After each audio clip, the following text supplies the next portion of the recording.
Maoist ఉద్యమం పతనం దిశకు చేరుకుందా? ఇన్నేళ్లుగా అడవుల్లో ఉంటూ ఆయుధాలు చేపట్టి ప్రజా ఉద్యమాలు సాయుధ పోరాటాలు నిర్మించిన అన్నలు చేతులు ఎత్తేసిరా? శాంతి చర్చలు కాల్పుల విరమణ పేరుతో ఎందుకు ప్రభుత్వానికి భయపడుతున్నారా? ఈ అంశాల మీద మనతో మాట్లాడడానికి పౌర హక్కుల సంఘం అధ్యక్షులు ప్రొఫెసర్ గడ్డం లక్ష్మణ్ గారు మనతో ఉన్నారు. సార్ చెప్పండి, నిజంగా అన్నలు నక్సలైట్లు మావోయిస్టులు ఎందుకు శాంతి చర్చలు అని చెప్పేసి ప్రభుత్వానికి ఒక ప్రతిపాదన తీసుకొచ్చారు? భయపడుతున్నారా? వెనక్కి తగ్గారనుకోవచ్చా? ఈ శాంతి చర్చల నేపథ్యం ఇప్పుడు మీరు ఇది చూస్తున్నారు కనుక భయపడ్డారో లేకపోతే వెనక్కి తగ్గారో అనే ఒక ఆలోచన భావన మీకు కలుగుతుంది. కానీ మొత్తం విప్లవోద్యమ చరిత్రలో ప్రపంచవ్యాప్తంగా ఎక్కడ చూసినా ఉద్యమాలు తీవ్రతరం చేరుకున్నప్పుడు తప్పనిసరిగా అందులో ఒక భాగం ఇది. ఒక యుద్ధం కొనసాగుతున్నప్పుడు ఆ యుద్ధంలో ఒక భాగం శాంతి చర్చలు అనేది. ఈ సందర్భానికి ఇప్పుడు నడుస్తున్న సందర్భానికి కనుక మనం చూస్తే కనుక ఇప్పుడు కూడా అంటే 2004లో 2002లో జరిగినప్పుడు కూడా ప్రభుత్వానికి ఉద్యమాలకు మధ్యలో జరుగుతున్న పోరులో సాధారణ ప్రజలు బలి కావద్దనే 2004లో రాజశేఖర రెడ్డితో ఆనాడు పీపుల్స్ వార్ పార్టీ చర్చలు జరిపింది. అదే సందర్భంలో ఇక్కడ కూడా సేమ్ అలాంటి సందర్భంలో అక్కడ ఛత్తీస్గఢ్ దండకారణ్యంలో జరుగుతున్న ఆ యుద్ధం, అసలు ఆ యుద్ధం ఏకపక్షంగా సాగుతుంది. భారత ప్రభుత్వం వేలాది మంది లక్షల సైన్యాన్ని దించింది. 650 మిలిటరీ క్యాంపులు పెట్టింది. ఆ క్యాంపులలో మిలిటరీ శకటాలు తిరుగుతూ ఉన్నాయి. ఆ క్యాంపుల నుంచి షెల్స్ వేస్తారు, ఆదివాసుల మీద పడతాయి. పశువుల మీద, ఎద్దుల మీద, ఆవుల మీద పడి చచ్చిపోతున్నాయి. అందులో బ్లైండ్గా ఇట్లా క్యాంపుల్లో కూర్చొని సెల్స్ వేస్తారు. డ్రోన్లో నుంచి వచ్చి వాళ్ళ ఆసుపాసులు కనుక్కుంటున్నారు. మనకి ఎన్నో వీడియోలు కూడా బయటకు వచ్చేసినాయి. వాళ్ళు వ్యవసాయ పనుల్లో మహిళలు మగవాళ్ళు నిమగ్నమై వ్యవసాయ పనులు చేసుకుంటున్నప్పుడు అటవీ సంపదను సేకరించడానికి అడవులకు వెళ్ళేటప్పుడు వాళ్ళను డిస్టర్బ్ చేస్తూ ఆకాశం నుంచి డ్రోన్లు తిరుగుతూ వాళ్ళ ఫోటోలు తీసుకోవటం అనేది వాళ్ళకి చాలా అభ్యంతరకరంగా ఇబ్బందిగా ఉంది. ఒకటైతే ఆ ఆదివాసీలు, అమాయకపు ఆదివాసీలు మావోయిస్టులకు సహకరిస్తున్నారనే నెపంతో అయితే అరెస్ట్ చేసి జైలుకు పంపుతున్నారు. వాళ్ళ మీద ఏ కేసులు పెడుతున్నారో ఆదివాసులకు తెలియదు, ఎందుకు జైల్లో ఉంటున్నారో తెలియదు, ఏ సెక్షన్లు ఉంటున్నాయో తెలియదు. మరి మీరు బెయిల్ కోసము అడ్వకేట్ను కలిశారంటే అడ్వకేట్ అనే పదము తెలియదు, వాళ్ళకి బెయిల్ అనే పదం తెలియదు. ఒకటి తెలుసు, వాళ్ళకి తెలిసిందల్లా జైలుకి వెళ్ళి ములాఖతు పెట్టి వాళ్ళను కళ్ళారా చూసుకోవటం తప్ప మిగతా ఏమీ తెలియదు. అలాంటి అమాయకపు ఆదివాసులను అక్రమ కేసులు పెట్టి పెద్ద ఊపా కేసులు పెట్టి పెద్ద సెక్షన్లు పెట్టి బెయిల్ నిరాకరించబడే ఆ ఊపా చట్టం కింద వాళ్ళని అరెస్ట్ చేసి ఎక్కడెక్కడో జైళ్ళలో పెడుతున్న వైనం ఒకటి కనబడుతుంది. వాళ్ళు ఎప్పుడైనా వచ్చి ఈ ప్రభుత్వ బలగాలు ఎప్పుడైనా వచ్చి ఇంటి మీద దాడి చేసి పట్టుకుపోతారనే భయంతో వాళ్ళు ఇళ్లల్లో పడుకోకుండా అడవిలోకి పోయి పడుకుంటే వాళ్ళ నెట్వర్క్ ద్వారా తెలుసుకొని వాళ్ళు ఎక్కడ పడుకుంటున్నారు, ఎక్కడ తింటున్నారు అని కనుక్కొని అడవికి వెళ్ళి అక్కడి నుంచి తీసుకెళ్ళి అరెస్ట్ చేసి జైల్లో పెట్టడం, లేదంటే అరెస్ట్ చేయటము, జైల్లో పెట్టడము, లేదంటే సరెండర్ చేయించటము. మనం మొన్న జరిగిన సరెండర్స్ కూడా వాళ్ళను బలవంతాన తీసుకెళ్ళి 86 మందిని సరెండర్ చేసినట్టుగా తెలంగాణ ప్రభుత్వం గొప్పగా చెప్పుకుంటుంది. అట్లా ఫోర్స్ఫుల్గా సరెండర్ చేయించటం కానీ, లేదంటే దేనికి లొంగపోతే తుపాకులు ఎత్తి వాళ్ళని కాల్చి చంపేస్తున్న పరిస్థితి మనకు కనబడుతుంది. ఇది ఒకటైతే మహిళల మీద భయంకరమైన అత్యాచారాలు జరుగుతున్నాయి. అంటే పౌర సమాజం ఆలోచించాల్సింది ఏంటంటే, ఎక్కడైతే పోలీసులు ఉంటారో ఆ ఆకుపచ్చల షర్ట్స్ వేసుకొని సైన్యమే తిరుగాడుతుంటారో అడుగడుగున అంటే ఎవ్రీ 4th కిలోమీటర్ ప్రతి 4 కిలోమీటర్కు ఒక పోలీస్ క్యాంప్ ఉంటే మగవాళ్ళకే భయం అవుతుంది. వాళ్ళని చూస్తే వాళ్ళు వ్యవసాయ పనులకు ఎట్లా పోతారు, అటవీ సంపద సేకరణకి ఎట్లా పోతారు. ఇక మహిళల పరిస్థితి ఆలోచించండి. ఎక్కడైతే పోలీస్ క్యాంపులు ఉంటాయో, ఎక్కడైతే మిలిటరీ క్యాంపులు ఉంటారో, మిలిటరీ బలగాలు సంచరిస్తుంటుందో మొట్టమొదటి బలి అయ్యేది మహిళ.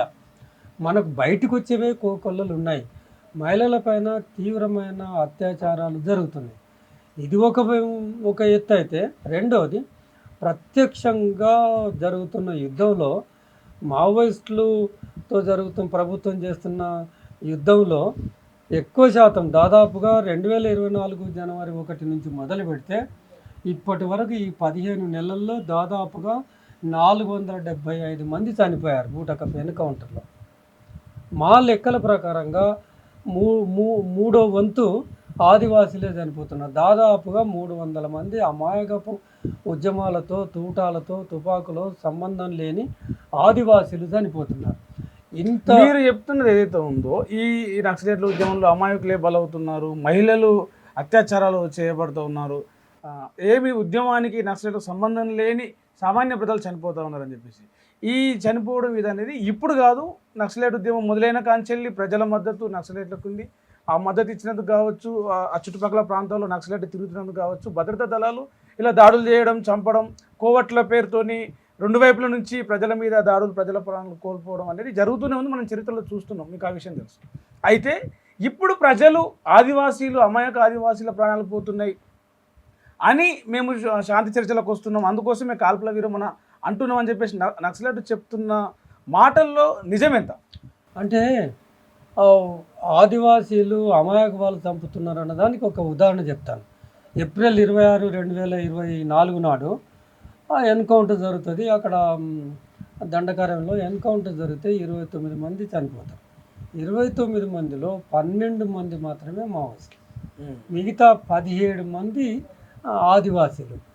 ఒక మరీ బాధ కల్పించే అంశం ఏంటంటే చనిపోయిన వాళ్ళ శవాలను డీసీఎంలోకి ఎక్కించడానికి ఆదివాసులను ఉపయోగించుకుంటుంది బలగాలు.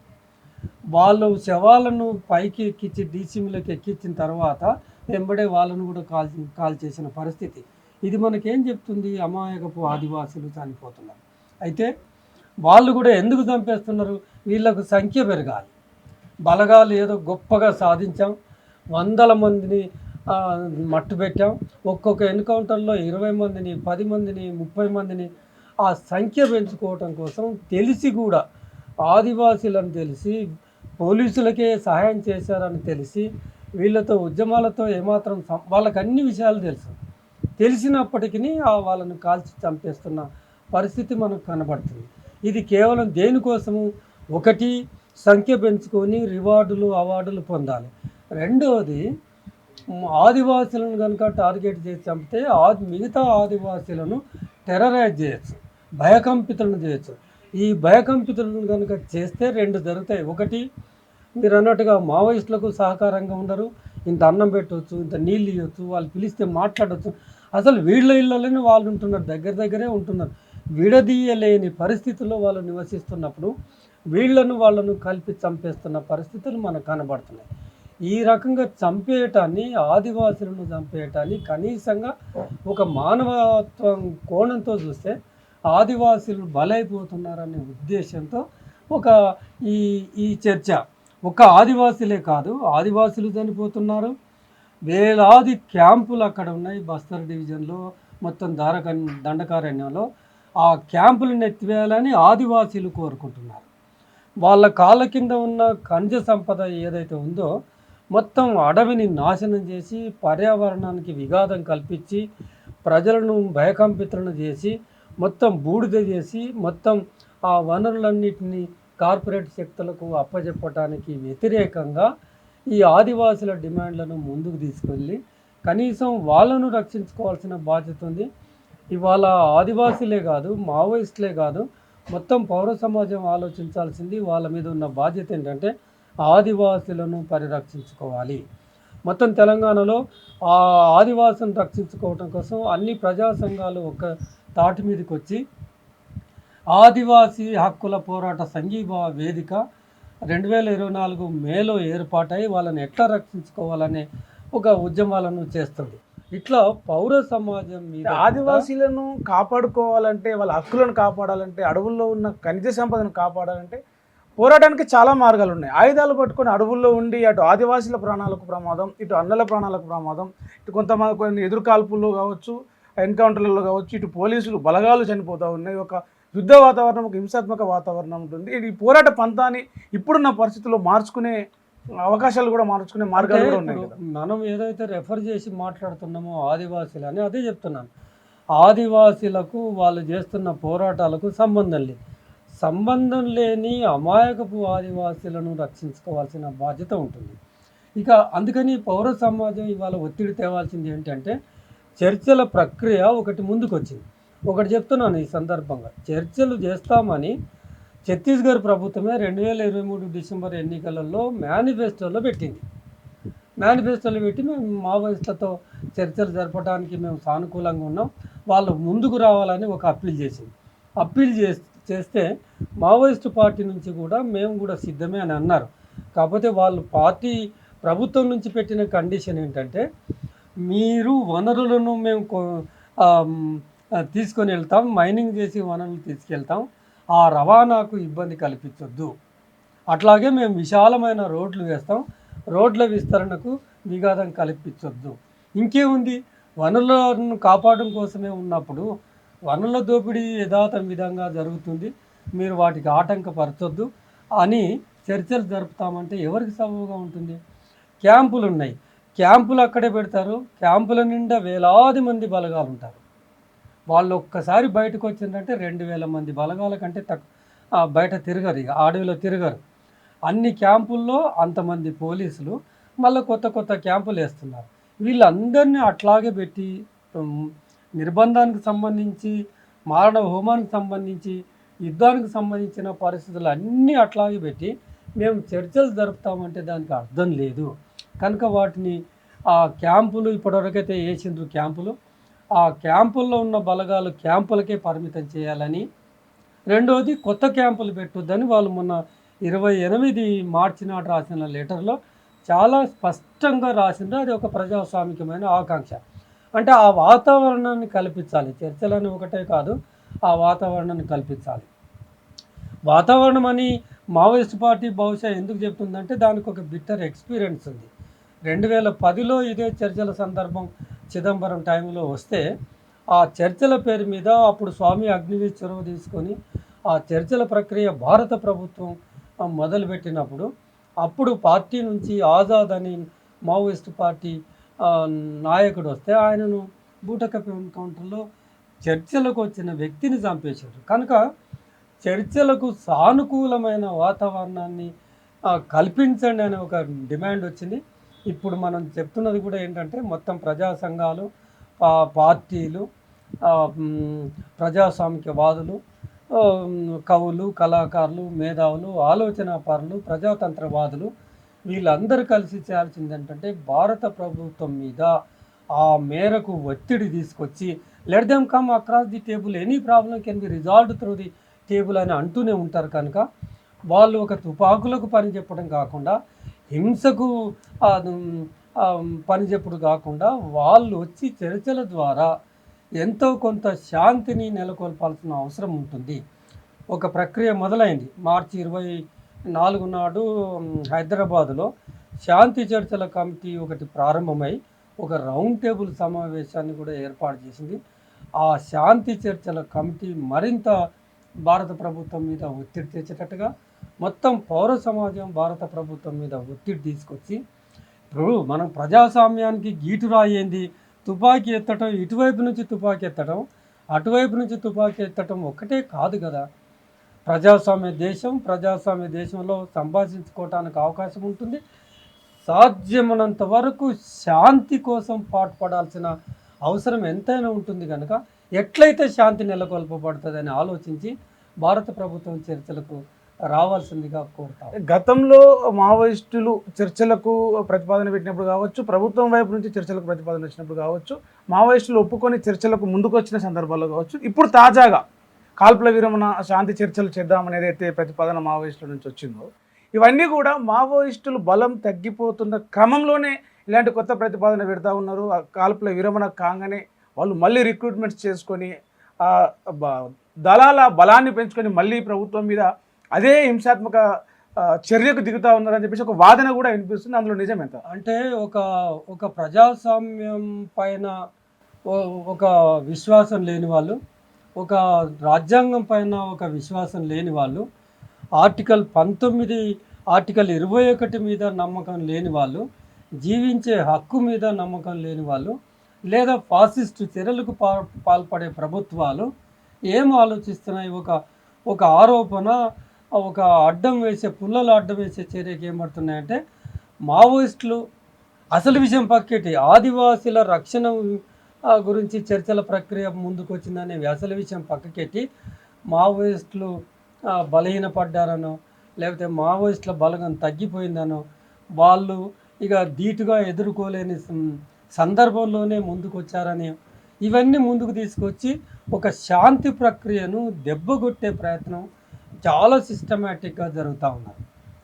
ఆ పార్టీ కానీ, ఆ పార్టీలో వెళ్ళటం కానీ, మనం చూసిన మేరకు, బయట నుంచి మనం చూస్తున్న మేరకు, విశ్లేషిస్తున్న మేరకు, వాళ్ళు ఏదో బతికి మేము మళ్ళీ వచ్చి రాజ్యం ఏలుతామనే దాంతో ఏం రాలేదు. మీకు చూసే ఉంటారు, పోయేవాళ్ళు వాళ్ళ ఇంటర్వ్యూస్ చెప్పే పోతుంటారు, మేము పోతున్నాం, తిరిగి వచ్చేటప్పుడు చాపలు చుట్టుకొని వస్తాం.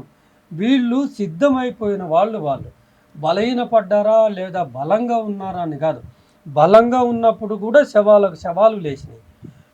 2 రాష్ట్రాల్లో, భారతదేశంలో ఉధృతంగా ఉద్యమాలు నడుస్తున్నప్పుడు కూడా, అప్పుడు కూడా ఎన్నో శవాలు కావటానికి సిద్ధమైన వాళ్ళని ఇక బలహీనపడ్డదని ఒక సందర్భం, లేదా బలంగా ఉన్నదని ఒక సందర్భం. అది కాదు, బలము బలహీనము అనే విశ్లేషణ ప్రజల కలయికను, ప్రజల స్పందనను బట్టి అనుకుంటామే కానీ, ఆ బలము బలహీన మాట్లాడే వాళ్ళు ప్రజల స్పందనను చూసుకొని మాట్లాడుతున్నారు. కానీ ఒక సందర్భంలో పార్టీకి ఆపాదించి మాట్లాడటం అనేది కాదు.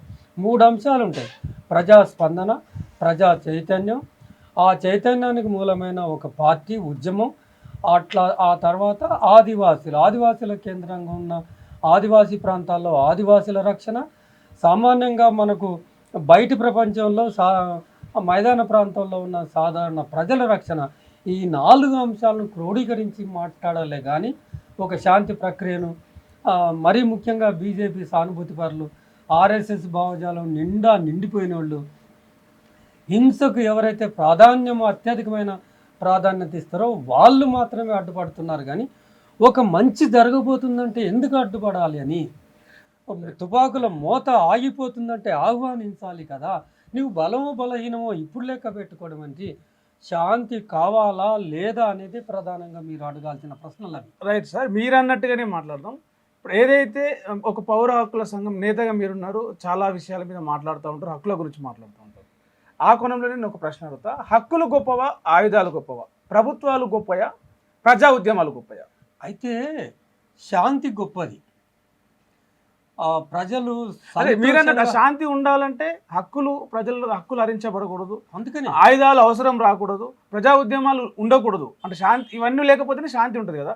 మరి ఇవన్నీ కూడా ఉన్నాయి కదా. ఈ రెండిట్లో నేను అడిగిన దాంట్లో ఏది గొప్పది అంటారు? అంటే ఈ శాంతి గొప్పది, హక్కులు గొప్పది, జీవించే మొత్తం ఒక మనిషిగా జీవించటం అనేది ముఖ్యం. అందుకనే రాజ్యాంగంలో మహానుభావులు ఆర్టికల్ 21 రాశారు, జీవించటం గొప్పది, దాంతోపాటుగా ఒక ఆత్మ గౌరవంతో జీవించటం అనేది గొప్పది.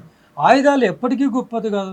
ఆయుధాల మాట కానీ, ఆయుధాల ప్రక్రియ కానీ, ఆయుధాలతో పోరాటం చేసేదాన్ని ఒకదానికి ఒక పూర్వరంగం ఉంటుంది. ఒక వాదన కూడా ముందుకు వస్తుంది, బయటకు వచ్చి ప్రజాస్వామికంగా పోరాటం చేయొచ్చు కదా, ఎన్నికల్లో పాల్గొనవచ్చు కదా. ఎవ్వరు కూడా, ఏ ఉద్యమం కూడా, ఏ దేశంలో కూడా ప్రారంభంలోనే ఆయుధాలతో ప్రారంభం కాదు. ఒక ప్రజాస్వామ్యబద్ధంగానే, రాజ్యాంగబద్ధంగానే, చట్టం వెలుగులోనే ఉద్యమాలు ప్రారంభమవుతాయి. ఉద్యమాలను ఆహ్వానించండి, ఉద్యమాలను కనీసంగా సంయమనం పాటించండి, రాజ్యమే. ప్రపంచం మొత్తం చరిత్రలో చూసుకోండి, హింసకు నాంది పలికేది సాయుధ తెలంగాణ పోరాటంలో కానీ, ఇంకే పోరాటంలో కానీ, నక్సల్బరీ ఉద్యమంలో కానీ, ఏ పోరాటం తీసుకున్నా ప్రజలు మా ప్రాణాలు ముందే ఇద్దేద్దామని ఎవరు ఎందుకు ముందుకు వస్తారు? ప్రతి ఒక్కరికి ప్రాణం మీద ఆశ ఉంటుంది, ప్రతి ఒక్కరికి. నక్సల్బరీ ఉద్యమం పుట్టుక నేపథ్యం ఏదైతే గ్రామంలో జరిగిందో, జితేదారుల వ్యవస్థ మీద మొదలైన పోరాటం, అంటే వాళ్ళు దోచుకున్నారు, కొంత ఇబ్బంది పెట్టారు, వీళ్ళు తిరగబడిరు. కానీ ఆ తిరగబడిన రోజే మొదటి రోజు చేతికి అందిన ఆయుధంతో జితేదారుల మీద దాడులు జరగడం వల్ల చంపడం అనేది అది- ఆ నక్సల్బరీ ఉద్యమం పుట్టుక ప్రస్థానం ప్రారంభమైంది. Yes. సో ఆ ఆయుధాలు అనేది అక్కడనే మొదలైంది కదా. తిరుగుబాటు అనేది ఆయుధాలు లేకుండా కూడా చేయొచ్చు, మీరు అన్నట్టుగా ప్రజాస్వామ్యబద్ధంగా కూడా చేయొచ్చు, శాంతియుతంగా కూడా చేయొచ్చు. అంటే ఈ రెండు వైపుల ఆయుధాలు పట్టుకోవడం వల్ల మీరే చెప్తున్న ఆదివాసీలు సామాన్యుల ప్రాణాలు పోతున్నాయి. ఈరోజు మళ్ళీ మీరే మావోయిస్టులే పౌర హక్కుల సంఘ నేతలే ఆదివాసీల ప్రాణాలు పోతున్నాయి కాబట్టి శాంతి చర్చలు కాల్పుల విరమణ అంటున్నారు. సో అంటే ఆయుధం లేకపోతే కాల్పుల విరమణ అవసరం రాదు, శాంతి చర్చలకు ఆస్కారమే ఉండదు కదా. అదే ఆయుధాలు పక్కకు పెట్టి ఇవాళ చర్చలకు రండి శాంతి గురించి మాట్లాడదామని ప్రపోజల్ పెట్టింది ప్రభుత్వం వైపునే. అసలు ఆ ఆయుధాలు లేకపోతే చర్చలకు పిలవగలరా వీళ్ళు? ఆ రకమైన పోరాటం ఉంది కనుకనే దాన్ని నిలువరించడం కోసం తన దగ్గర ఉన్న ఆయుధాలకు కూడా నిలువరించడం కోసం శాంతి ప్రక్రియ. ఆయుధాలు లేకపోతే ప్రభుత్వం ఆయుధాలు చర్చలకు లేకపోతే పిలవదు. ప్రభుత్వం చర్చలకు ఆయుధాలు లేని పార్టీలు ఎన్నో ఉన్నాయి. కార్మిక సంఘాలు ఎన్నో ఉద్యమాలు చేస్తున్నాయి, ఆర్టీసీ కావచ్చు. ఇప్పుడు తెలంగాణ ఉద్యమం కూడా చర్చలు పరస్పర వాదనల ద్వారానే తెలంగాణ రాష్ట్రం ఏర్పడింది. ఆర్టీసీ సమ్మె చేసిరు, మనం చూసినాం. 42 రోజులు వాళ్ళు బస్సులు బంద్ పెట్టి చేసిరు, వాళ్ళకు చర్చల ద్వారానే వచ్చినాయి. రేపు మళ్ళీ సమ్మెకు పోతా ఉన్నారు. ఇట్లా కార్మిక సంఘాలు ఎన్నో కూడా చేస్తూ ఉన్నాయి కదా. చేస్తున్నారు, చర్చలకు పిలిచినట్టు పిలిచి అది ఎంత ప్రహసనంగా తయారవుతుంది.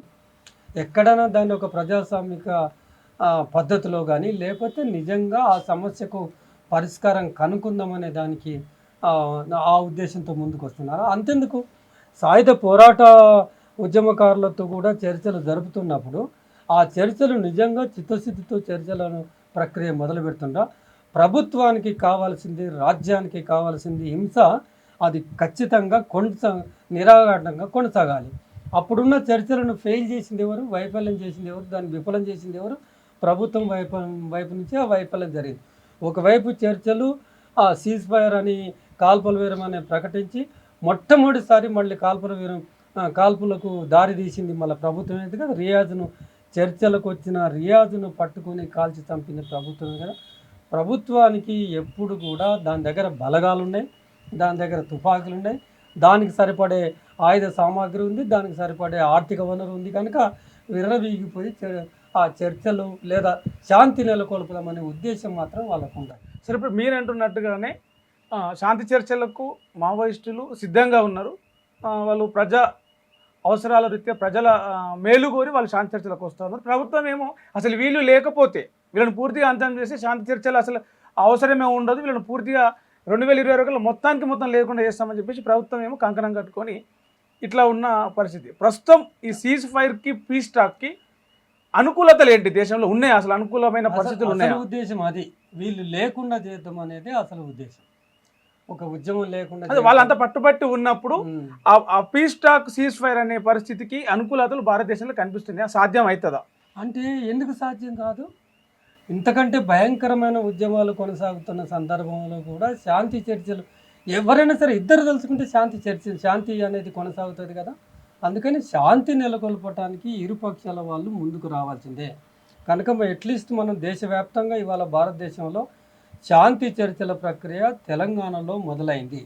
కనుక ఈ తెలంగాణలో మొదలైన శాంతి చర్చల ప్రక్రియ దేశవ్యాప్తంగా తీసుకొని దాన్ని ముందుకు తీసుకెళ్ళి భారత ప్రభుత్వం మీద ఒత్తిడి తీసుకొచ్చి ముఖ్యంగా అమిత్ షా మీద ఒత్తిడి తీసుకొచ్చి శాంతి చర్చల ప్రక్రియను ముందుకు తీసుకెళ్ళి వాళ్ళిద్దరూ ఒక టేబుల్ మీదకి రావాల్సిందిగా మేము కూడా పౌర హక్కుల సంఘం, ప్రజా సంఘాలు అందరూ డిమాండ్ చేస్తాం. మావోయిస్టుల ఉద్యమానికి ఒకప్పుడు సార్ 20, 30, 40 ఏళ్ళ క్రితము ప్రజలే స్వచ్ఛందంగా మద్దతు ఇచ్చినారు, వాళ్ళ కడుపులో పెట్టుకొని దాచుకున్నారు, అన్నం పెట్టిరు, ఆశ్రయం కల్పించారు. క్రమక్రమంగా చూసుకుంటూ పోతా ఉంటే 2025 నాటికి వచ్చేసరికి అటు ప్రజల మద్దతు తగ్గుతూ ఉంది, మావోయిస్టుల బలం కూడా తగ్గుతున్నట్టు కనిపిస్తుంది. అంటే దీనికి కారణాలు ఏమంటారు?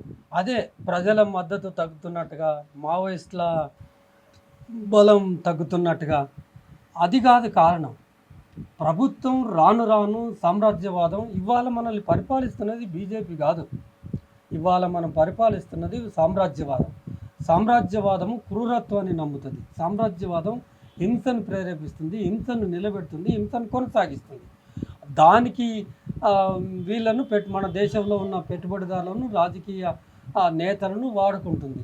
ఈ నేపథ్యంలో దానికి కావాల్సింది ఏంటంటే వ్యక్తి స్వేచ్ఛకు ఏమాత్రం గౌరవం ఇవ్వదు సామ్రాజ్యవాదం. దానికి సహాయపడుతున్న పెట్టుబడిదారు వర్గం మన దేశంలో ఉన్న ఈ పాలక వర్గాలు. వీళ్ళకి కావాల్సింది ఏంటంటే ఒక గొంతు, ఒక శాంతి కోరుకునే గొంతు. కానీ ఏదైనా సమస్య వచ్చినప్పుడు ప్రజాస్వామ్యబద్ధంగా తమ గొంతును గట్టిగా వినిపించటం కానీ, లేదా ప్రత్యామ్నాయ ఆదర్శాలను వినిపించడం కానీ, ప్రత్యామ్నాయ రాజకీయ ధోరణిని వినిపించటం కానీ కుదరదు. ఇదంతా ఏంటంటే ఒకే దేశం, ఒకే భాష, ఒకే ఆహారం, ఒకే పార్టీ, ఒకే నాయకుడు. ఆ ఒక్క నాయకుడు నేనే. అందరూ సైలెంట్గా ఉండాలి, నా ఫిలాసఫీ వినాలి, నా మతమే ముందుకు తీసుకెళ్ళాలి. నా మతం ఏంటంటే అణిచిపెట్టే మతం. ఎవరు కూడా దానికి ఎదురు తిరిగి మాట్లాడటానికి వీలు లేదు అని ఒక స్టాండ్ స్టిల్ సిచ్యువేషన్ను కోరుకుంటుంది. యథాతథంగా ఏ లొల్లి లేకుండా, ఏ గొంతులు మాట్లాడకుండా ఉండాలి. ఒకవేళ మాట్లాడితే వాళ్ళని అర్బన్ నక్సలైట్లు అంటాం. ఒకవేళ మాట్లాడితే భీమా కోరెగం లాంటి కేసుల్లో ఇరికిచ్చి దేశవ్యాప్తంగా ఉన్న ప్రజా మేధావులను 16 మందిని తీసుకెళ్ళి జైలు వేస్తాం. మాట్లాడిన వాళ్ళను జైల్లో పెట్టే సాయిబాబా లాంటి వాళ్ళని చంపేస్తాం. స్టాన్ సామ్ లాంటి వాళ్ళని చంపేస్తాం. జైల్లోనే పాండు నరోటి లాంటి వాళ్ళని చంపేస్తాం. వీళ్లకు ఉద్యమాలన్నా, లేదా ఒక గొంతు వినిపించటం అన్నా, ఒక కడపల బాధను వినిపించటం అన్నా, కొన్ని సమస్యలు ఉన్నాయి, ఆ సమస్యలను పరిష్కరించండి అన్నా కానీ సహించని ఈ స్థితిలో అర్బన్ నక్సలైట్లని అని ముద్రలు వేస్తున్న ఈ స్థితిలో ఓ నల్ల చట్టాలు తీసుకొచ్చి ఊపా లాంటి నల్ల చట్టాలు పెడుతున్న ఈ సందర్భంలో సంవత్సరాల తరబడి ఏ నేరం చేయకుండా ఇప్పటికి వరవరావును జైల్లో పెట్టారు. ఆ జైలు లాంటి బాంబేలో ఉంటున్నాడు.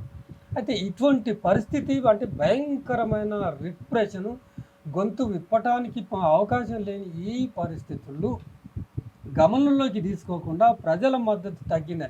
ఒకటే విషయం చెప్తాను సార్, ఇవాళ అదే మావోయిస్ట్ పార్టీ బ్యాన్ చేసింది.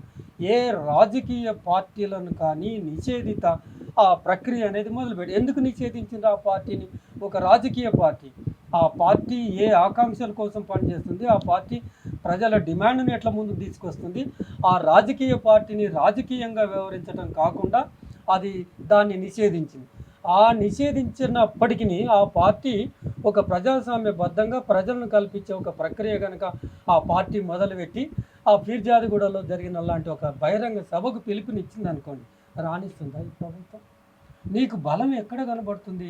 ఒక ప్రజాస్వామ్యయుతమైన ఒక చర్యకు అవకాశం లేకుండా, ఒక ప్రజాస్వామ్య ఆకాంక్షల మీద, ప్రజల సమస్యల మీద ప్రజలు తమ గొంతును వినిపించే పరిస్థితి లేనప్పుడు మనకేం కనబడుతుంది? ప్రజల మద్దతు తగ్గిపోయిందేమో కనబడుతుంది. ప్రజల మద్దతు నీకు ప్రత్యక్షంగా కనబడకపోవచ్చునేమో కానీ ప్రజల గుండెల్లో, ప్రజల కడుపులో ఆ బాధ, ఆవేదన, ఆక్రోశంతో కూడుకున్నది నిండుగా ఉంది అనేది గమనించండి. ఇది కనుక గమనంలోకి తీసుకోకుండా వాళ్ళు బయటకు వచ్చి పోరాటం చేస్తలేరు కనుక దానికి మద్దతు తగ్గిపోయి రాజ్యానికి మద్దతు పెరిగిందా?